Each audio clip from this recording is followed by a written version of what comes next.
भगवान गणेश, जिन्हें विघ्नहर्ता के रूप में जाना जाता है, भारतीय पौराणिक कथाओं में बुद्धि, समृद्धि और सफलता के देवता माने जाते हैं। उनके विवाह की कथा धार्मिक और सांस्कृतिक दृष्टिकोण से अत्यंत महत्वपूर्ण है। भगवान गणेश का विवाह दो देवकन्याओं रिद्धि और सिद्धि से हुआ।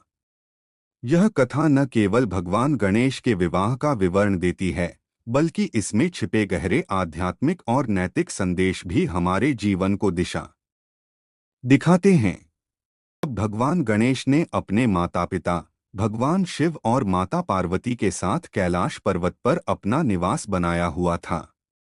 भगवान गणेश का स्वरूप विशिष्ट था, हाथी का मुख, बड़ा पेट और चार भुजाएं। गणेश जी अपनी सादगी और अद्वितीय बुद्धिमानी के लिए प्रसिद्ध थे। उन्होंने कई बार देवताओं और दैत्यों के बीच चलने वाले युद्धों में अपनी बुद्धि से देवताओं की रक्षा की थी। परंतु जैसे जैसे समय बीतता गया, दिन माता पार्वती ने भगवान शिव से कहा, स्वामी, गणेश जी अब बड़े गए हैं, हमें उनके विवाह की चिंता करनी चाहिए। शिवजी ने सहमति व्यक्त की और कहा, यह सही समय है। शुरू हो गई।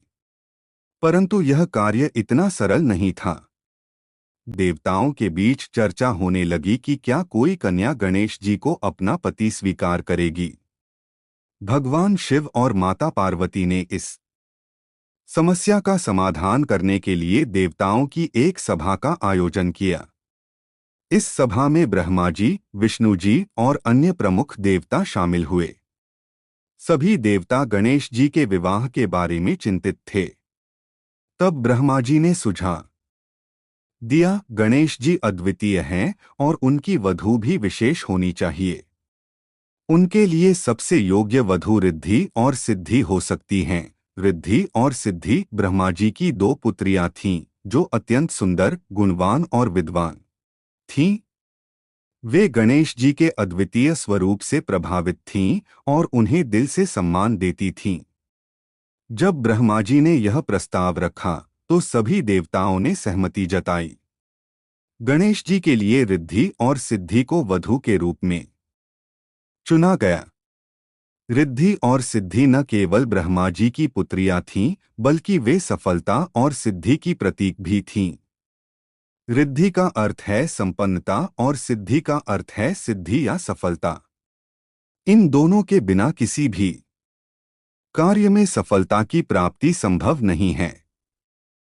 रिद्धि और सिद्धि का व्यक्तित्व अद्वितीय था। वे दोनों ही गुण, शील और विद्या में पारंगत थीं। जब ब्रह्मा जी ने अपनी पुत्रियों से गणेश जी से विवाह के बारे में पूछा, तो दोनों ने सहर्ष सहमति दी। शिव ने विवाह की सभी तैयारियों का ध्यान रखा। सारा वातावरण अत्यंत शुभ और मंगलमय था। रिद्धि और सिद्धि के आगमन से कैलाश पर्वत पर नई ऊर्जा का संचार हुआ। विवाह के दिन का दृश्य अत्यंत भव्य था। देवताओं की उपस्थिति में पूरे विधि विधान से गणेश जी का विवाह संपन्न हुआ। विवाह की इस अद्भुत घटना ने सभी का मन मोह लिया। विवाह के समय चारों ओर देवताओं की मंत्र ध्वनि गूंज वर्षा हो रही थी। विवाह के पश्चात रिद्धि और सिद्धि गणेश जी के साथ कैलाश पर्वत पर रहने लगीं। वे गणेश जी की पत्नी के रूप में न केवल उनके साथ थीं, बल्कि उनकी शक्तियों का विस्तार भी थीं। रिद्धि और सिद्धि के साथ रहने से गणेश जी की महत्ता और भी बढ़ गई। अब गणेश जी केवल बुद्धि और विघ्नों के नाशक ही नहीं थे, बल्कि वे संपन्नता और सफलता के भी प्रतीक बन गए।